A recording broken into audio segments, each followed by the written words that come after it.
নমস্কাৰ প্ৰিয় দৰ্শক, প্ৰজ্ঞান ইউনিভাৰ্ছ চেনেলত আপোনালোকক সকলোকে স্বাগতম জনাইছোঁ। প্ৰিয় দৰ্শক, এইবাৰ দীপাৱলীৰ পিছত এনে এক যুগৰ সৃষ্টি হৈছে যিয়ে সঁচাকৈয়ে আপোনাৰ জীৱন সলনি কৰিব পাৰে। হয় বন্ধুসকল, আজি আমি দীপাৱলীৰ পিছত মেঘ ৰাশিৰ বাবে গঠিত হ'বলগীয়া মহা ৰাজযোগৰ কথা ক'বলৈ ওলাইছোঁ। এতিয়া আপুনি নিশ্চয় ভাবিছে এই মহাৰাজযোগ কি, ইয়াৰ প্ৰভাৱ কিয় ইমান বিশেষ বুলি গণ্য কৰা হয়। গতিকে লাহে লাহে প্ৰতিটো গোপন কথা উদঙাই দিওঁ আহকচোন। গতিকে পলম নকৰি আহক আমি ভিডিঅ'ৰ মাজলৈ সোমাই যাওঁ। প্ৰিয় দৰ্শক, প্ৰথমতে জানো আহক মহাৰাজযোগ কি। চাওক বন্ধুসকল, জ্যোতিষত সূৰ্য দেৱতা আৰু বৃহস্পতি যেতিয়া ইজনে সিজনৰ লগত শুভ দৰ্শন বা সৎযোগ গঠন কৰে তেতিয়া সেই যুগক মহাৰাজযোগ বুলি কোৱা হয়। এতিয়া ইয়াক কিয় মহাৰাজযোগ বুলি কোৱা হয়? কাৰণ সূৰ্যই ৰাজকীয়তা, প্ৰতিপত্তি আৰু আত্মবিশ্বাসৰ প্ৰতীক, আৰু বৃহস্পতি গ্ৰহৰ জ্ঞান, সৌভাগ্য আৰু ধৰ্মৰ প্ৰতীক। যেতিয়া দুয়োটা গ্ৰহ একেলগে সক্ৰিয় হয় তেতিয়া এজন ব্যক্তিৰ জীৱনত ৰাজকীয় মহিমা, সন্মান আৰু স্থায়ী প্ৰকৃতিৰ চিহ্নিত হয়। এই সম্মিশ্ৰণে আপোনাক সাধাৰণ ব্যক্তিৰ পৰা নেতালৈ ৰূপান্তৰিত কৰিব পাৰে। আৰু বিশেষ কথাটো হ'ল দীপাৱলীৰ পিছত এই সম্মিশ্ৰণ মেঘ ৰাশিৰ বাবে অতি শক্তিশালী ৰূপত গঢ় লৈ উঠিছে। দীপাৱলীৰ পিছত গ্ৰহ অৱস্থান কি হ'ব যদি চোৱা হয়, এতিয়া গ্ৰহৰ অৱস্থান বুজি লওঁ। দীপাৱলীৰ পিছত সূৰ্যই বৃশ্চিক ৰাশিৰ পৰা ধনু ৰাশিত প্ৰৱেশ কৰিব, আনহাতে ধনু ৰাশিত বৃহস্পতি ইতিমধ্যে উপস্থিত আছে। ইয়াৰ অৰ্থ হ'ল ধৰ্ম, ভাগ্য আৰু গুৰু উপাদানৰ ঘৰত সূৰ্য আৰু বৃহস্পতিৰ সংযোজন গঠন হ'ব। আৰু মেঘ ৰাশিৰ দৃষ্টিকোণৰ পৰা ধনু ৰাশিৰ নৱম স্থান ভাগ্যৰ ঘৰ। এতিয়া ভাবি চাওকচোন, যেতিয়া সূৰ্য আৰু বৃহস্পতি একেলগে আছে ভাগ্যৰ ঘৰত, সৌভাগ্যই শুব নোৱাৰে, ই হাৰ পায়। এতিয়া আটাইতকৈ গুৰুত্বপূৰ্ণ কথাটোলৈ আহোঁ। মেঘ ৰাশিৰ ওপৰত ইয়াৰ প্ৰভাৱটো কি হ'ব? বন্ধুসকল, এই মহাৰাজ যুগৰ প্ৰভাৱে মেঘ ৰাশিৰ জীৱনৰ এক নতুন অধ্যায়ৰ সূচনা কৰিব। আপোনাৰ হাতত থকা আত্মবিশ্বাস, নেতৃত্ব আৰু সিদ্ধান্ত গ্ৰহণৰ ক্ষমতা জাগ্ৰত হ'বলৈ ওলাইছে। জীৱনৰ বিভিন্ন দিশত এই কথা বুজিলেও আহক। কেৰিয়াৰ আৰু পেচা যদি চোৱা হয়, 1 নম্বৰ আমি যদি চাওঁ কেৰিয়াৰ আৰু পেচা। এতিয়া আপুনি নেতা হ'ব। চাওক বন্ধুসকল, মেঘ ৰাশিৰ মানুহ স্বভাৱতে নেতা, আৰু যেতিয়া সূৰ্য আৰু বৃহস্পতি একত্ৰিত হয় তেতিয়া এই গুণবোৰ আৰু উজ্জ্বল হৈ উঠে। গতিকে দীপাৱলীৰ পিছত আপোনাৰ কেৰিয়াৰ নতুন উচ্চতা লাভ কৰিব। কৰ্মক্ষেত্ৰত এটা পদোন্নতি, ঊৰ্ধ্বতন বিষয়ৰ পৰা প্ৰশংসা বা নতুন দায়িত্ব সুযোগ তিনিওটা সম্ভৱ। যদি আপুনি ব্যৱসায়ত আছে তেন্তে নতুন বিনিয়োগ, ডাঙৰ চুক্তি, অংশীদাৰিত্বৰ সম্ভাৱনা আছে। আৰু হয়, চৰকাৰ বা ৰাজনীতিৰ লগত জড়িত সকলৰ বাবে এয়া সুযোগৰ সময়। নিজে চিন্তা কৰক, যেতিয়া ভাগ্য আপোনাৰ পক্ষত থাকে আৰু কৰ্ম শক্তিশালী হয় তেতিয়া আপোনাক কোনে বাধা দিব পাৰে? প্ৰিয় দৰ্শক, ভিডিঅ'টো ভাল লাগিছে যদি লাইক এটা কৰি দিব।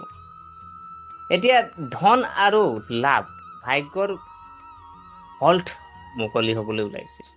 এতিয়া টকাৰ কথা যদি কওঁ, কাৰণ টকা অবিহনে ৰাজকীয় সুখ আধৰুৱা। সৌভাগ্যৰ ঘৰত যেতিয়া মহাৰাজ যোগ গঠন হয় তেতিয়া হঠাৎ আৰ্থিক লাভৰ সম্ভাৱনা সৃষ্টি হয়।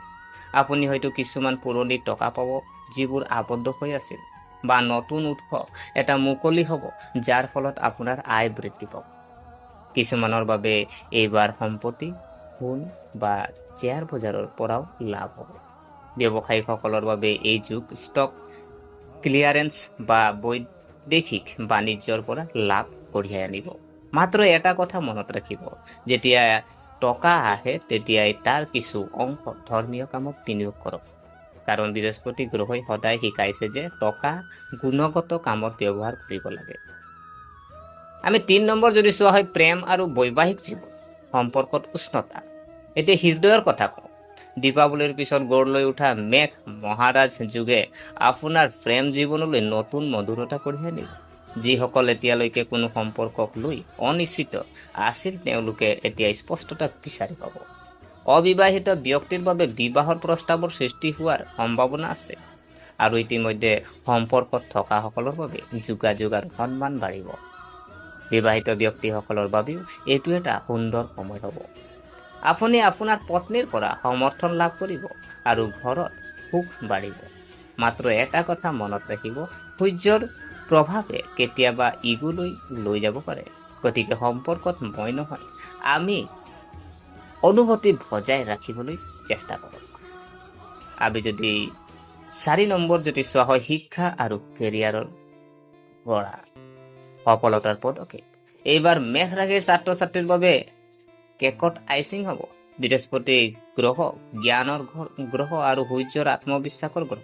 দুয়োটাৰে সংমিশ্ৰণে অৰ্থ হ'ল যি বিচাৰে পাওক। প্ৰতিযোগিতামূলক পৰীক্ষাত সফলতা, উচ্চ শিক্ষাৰ বাবে বহিঃৰাজ্যলৈ যোৱা বা গুৰুৰ সংগ বিচাৰি পোৱা, এই সকলোবোৰ সম্ভৱ।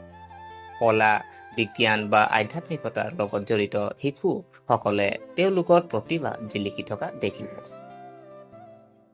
আমি এতিয়া জানো ভাগ্য, ধৰ্ম আৰু ভ্ৰমণ। আপোনাৰ তৰা এতিয়া জিলিকিব, যিহেতু এই যুগ ভাগ্যৰ ঘৰত গঢ় লৈ উঠিছে। গতিকে এই সময়ত আপোনাৰ ভাগ্যই আপোনাক স্বয়ংক্ৰিয়ভাৱে অনুকূল কৰি তুলিব। আপুনি দেখিব যে সৰু সৰু কামবোৰেও সঠিক সময়ত সঠিক সুযোগ লাভ কৰিব। এটা ভ্ৰমণে উল্লেখযোগ্য লাভ কঢ়িয়াই আনিব পাৰে, বা আধ্যাত্মিক ভ্ৰমণে আপোনাক নতুন দৃষ্টিভংগী দিব। যদি আপুনি বহুদিনৰ পৰা অপেক্ষা কৰি থকা কামবোৰে অশান্তি দিছিল, তেন্তে দীপাৱলীৰ পিছত সেইবোৰ স্বয়ংক্ৰিয়ভাৱে সম্পূৰ্ণ হ'বলৈ আৰম্ভ কৰিব। তাৰমানে ভাগ্যৰ ধন আপোনাৰ বাবে মুকলি হ'বলৈ ওলাইছে। আপোনাৰ স্বাস্থ্য যদি চোৱা হয়, আত্মবিশ্বাস বাঢ়িব। এতিয়া স্বাস্থ্যৰ কথা ক'বলৈ গ'লে এই যুগে আপোনাক অবিশ্বাস্য সজীৱতা প্ৰদান কৰিব। আপোনাৰ আত্মবিশ্বাস বাঢ়িব, মানসিক চাপ কমি যাব। যিসকলে দীৰ্ঘদিনীয়া ৰোগৰ সৈতে যুঁজি আছিল, তেওঁলোকে সকাহ পাব। সূৰ্যই শৰীৰক সজীৱতা প্ৰদান কৰে আৰু বৃহস্পতি গ্ৰহই মনটোক স্থিৰ কৰি তোলে। গতিকে এই সংমিশ্ৰণে শাৰীৰিক আৰু মানসিক দুয়োটা দিশতে উপকৃত কৰিব। ৰাতিপুৱা সোনকালে সূৰ্যৰ প্ৰথম ৰশ্মিক ধ্যান কৰক। দেওবাৰে গুৰু আৰু ঘেঁহু দান কৰক। দেওবাৰে আপুনি গুড় আৰু ঘেঁহু দান কৰিলে লাভজনক। আমি যদি চোৱা হয় পৰিয়াল আৰু সামাজিক সন্মান বাঢ়িব। মেষ ৰাশি, আপোনাৰ সামাজিক বৃত্ত এতিয়া বিস্তাৰিত হ'ব।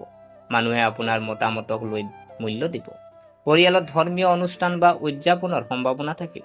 আপোনাৰ কথাবোৰ চুম্বকীয় হৈ পৰিব। আপোনাৰ কথাত মানুহে অনুপ্ৰাণিত হ'ব। পিতৃ বা গুৰুৰ দৰে কাৰোবাৰ লগত সম্পৰ্ক অধিক মজবুত হৈ পৰিব। ঘৰত কিবা মতানৈক্য থাকিলে এতিয়াই সমাধান হ'ব।